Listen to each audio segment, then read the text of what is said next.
मेरा ये आरोप है माननीय सभापति जी, फासिस्ट डिक्टेटरशिप लागू करना चाहते हैं नरेंद्र मोदी जी। पुलवामा के शहीदों से, युवकों से वोट मांग रहे हैं राजस्थान में, और उनको नोटिस तक नहीं दिया गया।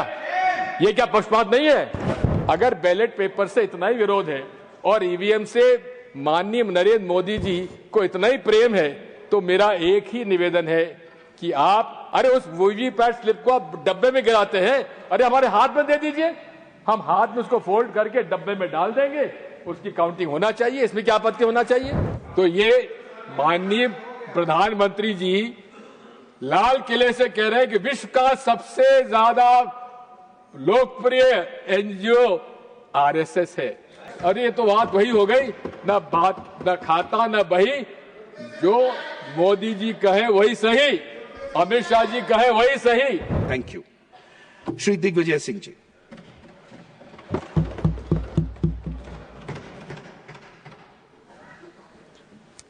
माननीय सभापति महोदय, बहुत बहुत धन्यवाद। इलेक्टोरल रिफॉर्म पर माननीय अमित शाह जी ने जो लोकसभा में भाषण दिया, मैं वहीं से शुरू करूंगा और अंत भी वहीं से करूंगा। राहुल जी के जितने भी सुझाव थे, जो उनके बिंदु थे, उसका एक भी उत्तर उन्होंने नहीं दिया। Digital, you continue, please. Digital machine readable पारदर्शी वोटर रोल होना चाहिए, इसमें क्या आपत्तिजनक थी? होना चाहिए कि नहीं होना चाहिए?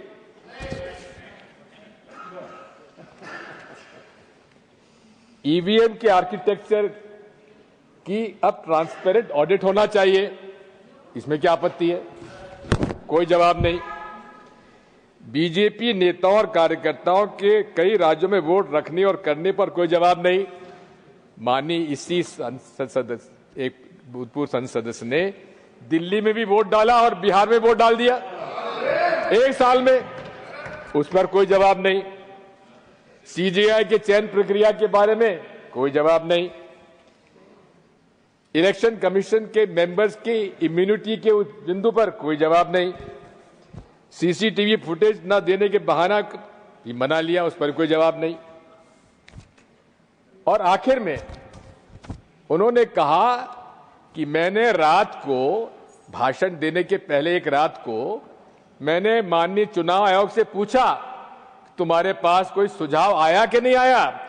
उन्होंने कहा कि 2014 से लेकर 2025 तक हमें न किसी पार्टी ने सुझाव दिया, ना कोई प्रस्ताव आया। माननीय सभापति जी, मैंने माननीय हमारे अध्यक्ष जी को 21 पत्र वो की प्रति दे रहा हूं, जो सिटीजन्स कमीशन ऑन इलेक्शंस के जस्टिस लोकुर के द्वारा 21 पिटीशन दिए गए चुनाव आयोग को, उनको एक्नॉलेजमेंट तक नहीं हुआ। मैंने खुद ने 24 सितंबर 2023 को माननीय चुनाव आयोग को पत्र लिखा, उसका भी उल्लेख मैं यहां पे दे रहा हूं। तो आपकी इजाजत से मैं सारे ये पत्र जो हैं, जो माननीय चुनाव आयोग को लिखे गए थे, लेकिन माननीय चुनाव आयोग ने माननीय गृह मंत्री जी को गुमराह करके गलत बयानी करवाई, हमें इस बात की आपत्ति है। मैं पूछना चाहता हूं, मैं आपकी इजाजत से मैं सदन के पटल पर रखता हूं। माननीय सभापति महोदय, या तो एक संवैधानिक हमारे चुनाव आयोग माननीय गृह मंत्री जी को गुमराह कर रहा है, या माननीय गृह मंत्री जी हम लोग गुमराह कर रहे हैं। मैं तो माननीय सभापति जी आपसे इजाजत चाहूंगा, मेरी पार्टी से इजाजत चाहूंगा कि माननीय चुनाव आयोग ने अगर गृह मंत्री जी गुमराह किया तो उन पर कार्रवाई होना चाहिए, और यदि माननीय गृह मंत्री जी हम लोगों को गुमराह कर रहे हैं तो उन पर भी आपत्ति होना, हमें कार्रवाई होना चाहिए। माननीय, मैं तो यहां तक कहता हूं, इंडिया अलायंस के सारे लोगों ने मिलने का समय मांगा चुनाव आयोग से। नीतीश कुमार भी थे उसमें नीतीश कुमार जी के भी दस्तखत थे। झा साहब नहीं है यहां पर मौजूद, लेकिन उनका समय देने के बजाय पावती तक नहीं मिली हम लोगों को। मैंने खुद ने वहां पहुंचाई थी वो चिट्ठी। ये सब काम चालू हुआ है माननीय राजीव कुमार जी के चुनाव आयुक्त बनने के बाद। ये सारा चालू हुआ, नहीं तो पहले तो जब भी हम समय मांगते तो हमको चुनाव आयोग से कोई दिक्कत ही नहीं होती थी। मैं आपसे निवेदन करना चाहता हूं कि ये चुनाव आयोग यही नहीं है, जैसा कि राहुल गांधी ने अपने भाषण में कहा था, इस देश में 2014 के बाद जितनी भी संवैधानिक हमारी संस्थाएं हैं उन पर एक निश्चित विचारधारा के लोगों को बिठाया जा रहा है, वो योग्य हो या अयोग्य हो, और उनको उनके माध्यम से वे यहां पर, मेरा ये आरोप है माननीय सभापति जी, फासिस्ट डिक्टेटरशिप लागू करना चाहते हैं नरेंद्र मोदी जी। और ये उदाहरण है, हिटलर भी चुनाव जीत के आए थे, मुसोलिनी भी चुनाव जीत के आए थे, लेकिन अंत में सारे संवैधानिक संस्थाओं पर कब्जा कर उन्होंने फासिस्ट डिक्टेटरशिप कायम की। जो रास्ता आज हम देख रहे हैं भारत में, वही उसी तरफ इंगित करता है माननीय सभापति। आज रशिया भी कहता है, पुतिन भी कहते हैं कि मैं चुनाव जीत के आता हूं। नॉर्थ कोरिया के हमारे वो भी कहते हैं कि हम चुनाव जीत के आता हूं। इसी प्रकार के चुनाव यहां हो रहे हैं सभापति जी। मुझे भी 50 साल हो गए राजनीति में, किसी भी चुनाव में किसी राजनीतिक दल के 94% स्ट्राइक रेट अभी हमने तो देखी नहीं। ये कहां से हो गया? अब वोटर लिस्ट के बारे में किसी भी सफल लोकतंत्री व्यवस्था के लिए, निष्पक्ष चुनाव होने के लिए फुल प्रूफ मतदाता सूची होना चाहिए, इसमें किसी को आपत्ति नहीं होना चाहिए। आर्टिकल 324 भी यही जवाबदारी इलेक्शन कमीशन को देता है कि चुनाव आयोग की जवाबदारी है कि हर नागरिक का वो वोट मतदाता सूची में शामिल करे, और यही होता है अभी तक। अभी तक तो बूथ लेवल ऑफिसर हमारे घर आता था, फॉर्म वो भरता था, हम नहीं भरते थे, और वही हमारे नाम जोड़ता था। अब ये एसआईआर कहां से आ गया? हमसे नागरिकता के प्रश्न पूछा जा रहा है, हमारे दादा बाप दादा का पूछा जा रहा है कि इनका मतदाता सूची में नाम था कि नहीं था। अरे कई हमारे ऐसे परिवार है जिन्होंने मैट्रिकुलेशन नहीं किया, ना उनके बाप ने किया ना दादा ने किया, उनसे मैट्रिकुलेशन का सर्टिफिकेट मांगा जा रहा है। क्या ये उसकी नागरिकता का चयन हो रहा है या मतदाता की सूची बन रही है? मैं आपसे अनुरोध करना चाहता हूं कि just 1 second. You refer to the name of a specific person who is not a member of this house. Okay, fine. Rajeev Kumar sir, पूर्व चुनाव आयोग, brought it to your notice. That's all.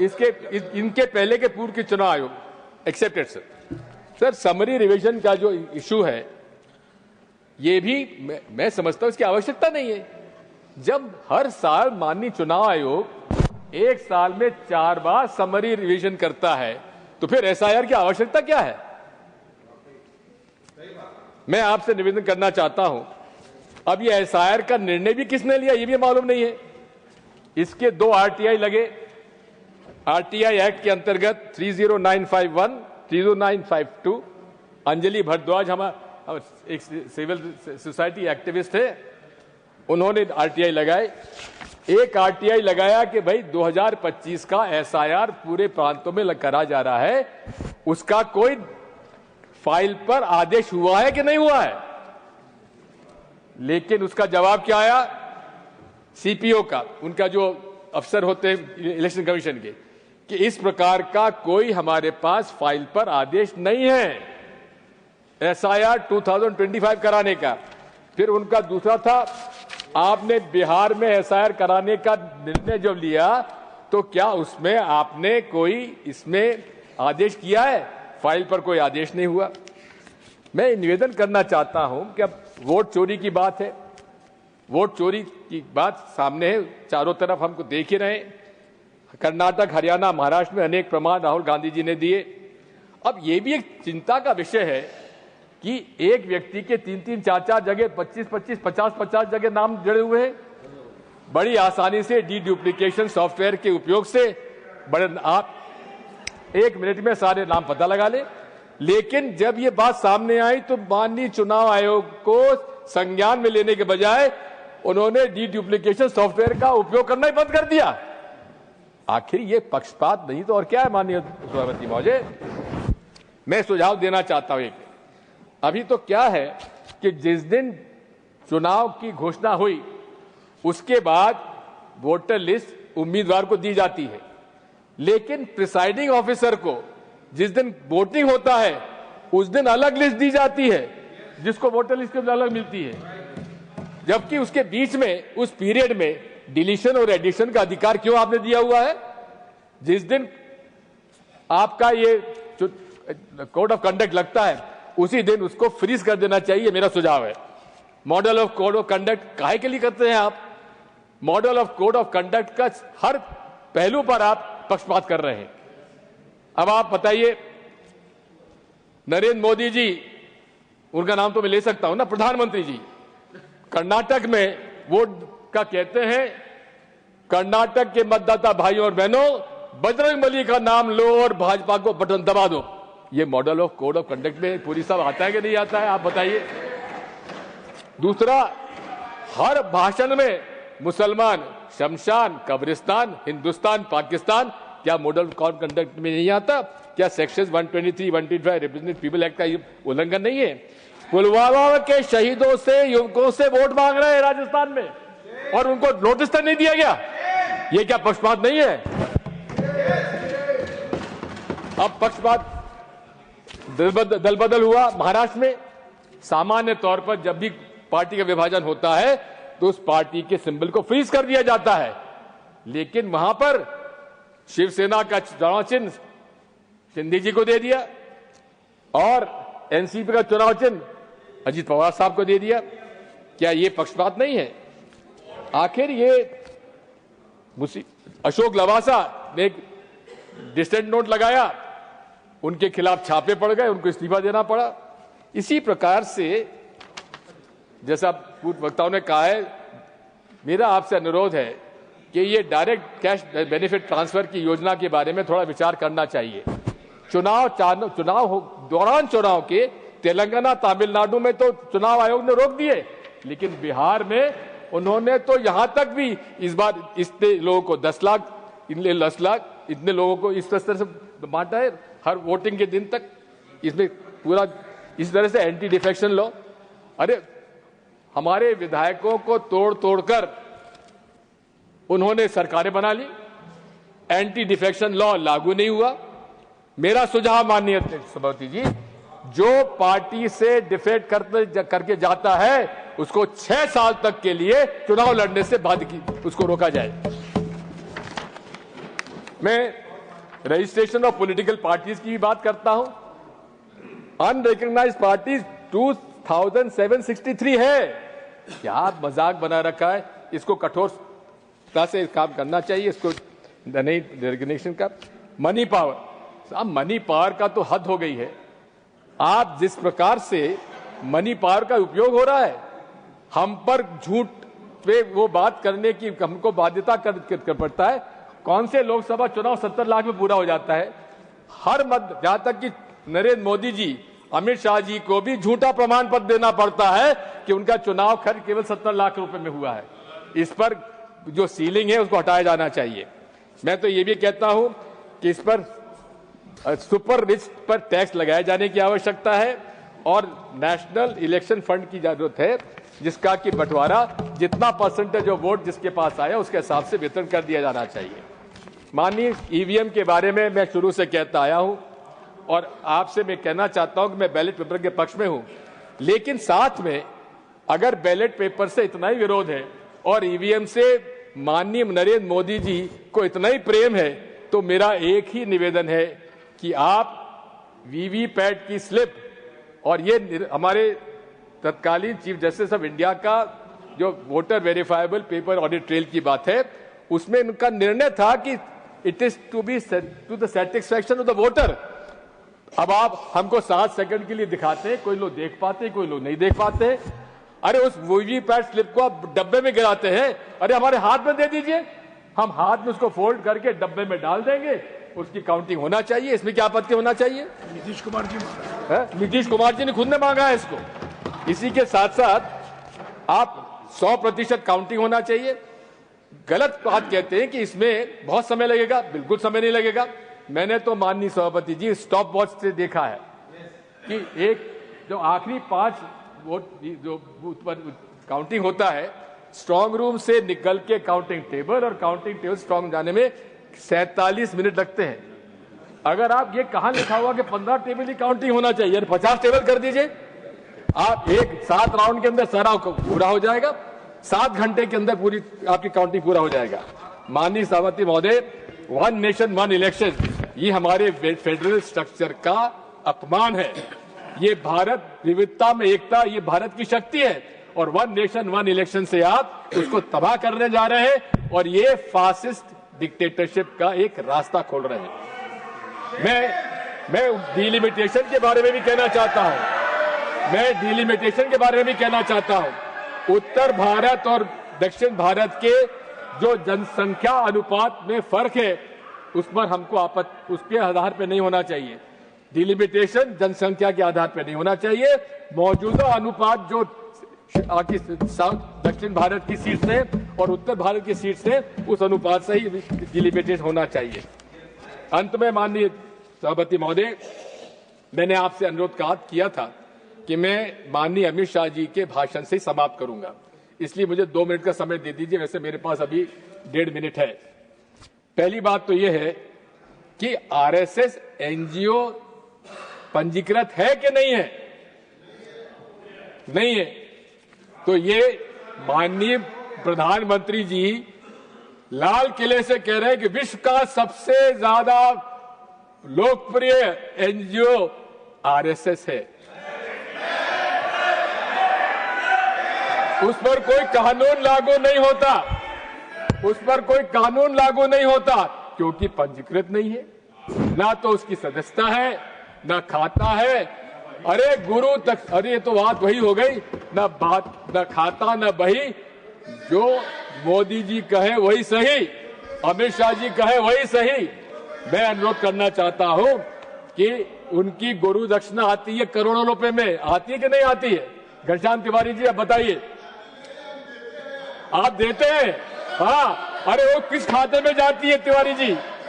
अरे वो गुरु दक्षिणा जाती किस खाते में, कभी पूछा आपने? उस खाते में तो बता दीजिए। अंत में माननीय अध्यक्ष सभापति जी, उन्होंने कहा था कि हाँ, गर्व से हम कहते हैं नरेंद्र मोदी जी संघ के प्रचारक रहे हैं, और उन्होंने खुद के लिए कहा कि वे भी 10 साल की उम्र से शाखाओं में जाते थे। मेरे भी मित्र लोग हैं सभापति जी आरएसएस में, कई लोग हैं। मैंने पता लगाया, मैंने जानकारी ली कि अमित शाह जी कभी आरएसएस में रहे कि नहीं रहे। सबने कहा कभी आरएसएस में रहे ही नहीं है। Thank you. इसलिए नादा आपसे निवेदन करना चाहता हूँ। थैंक यू सर, मैं आपसे अनुरोध करना चाहता हूँ। The side is saying please authenticate it. Authenticate. I will authenticate. Right. He's Sir, I saying am will authenticate. authenticating. Let's I am conclude. authenticating. I will authenticate. Amit Shah ji, अगर अमित शाह जी यहाँ खड़े होकर, 1 second, honorable minister. Honorable minister. Yes. 1 minute sir, 1 minute. 1 minute, honorable minister. सभापति जी, गृह मंत्री जी लोकसभा में इस election reform की चर्चा का जवाब देते समय उन्होंने ये कहा, ये एकदम असत्य बोल रहे हैं। उन्होंने ये कहा कि मैं 10 साल की उम्र से एक नारा लगाता आया हूं कि गली गली में नहीं, गलियां सुनी है, शहर की गलियां सुनी है, इंदिरा गांधी खूनी है, ये नारे लगाता है। ये कहा था, ये तो कहा ही नहीं था जो ये कह रहे हैं। ये असत्य बोल रहे हैं। और आरएसएस का मैं हूं, इसका मुझे गर्व है, ये कहा।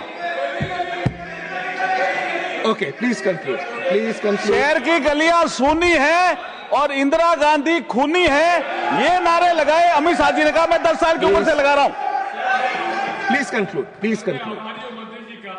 उन्होंने आरएसएस में अमित शाह जी रहे कि नहीं रहे उस पर कोई अपनी बात नहीं की, उन्होंने स्वीकार कर लिया। और मैं चुनौती देता हूं अमित शाह जी को, यहां अगर वो खड़े होकर जो आरएसएस की प्रार्थना सभा है, please conclude, please conclude, please conclude. वो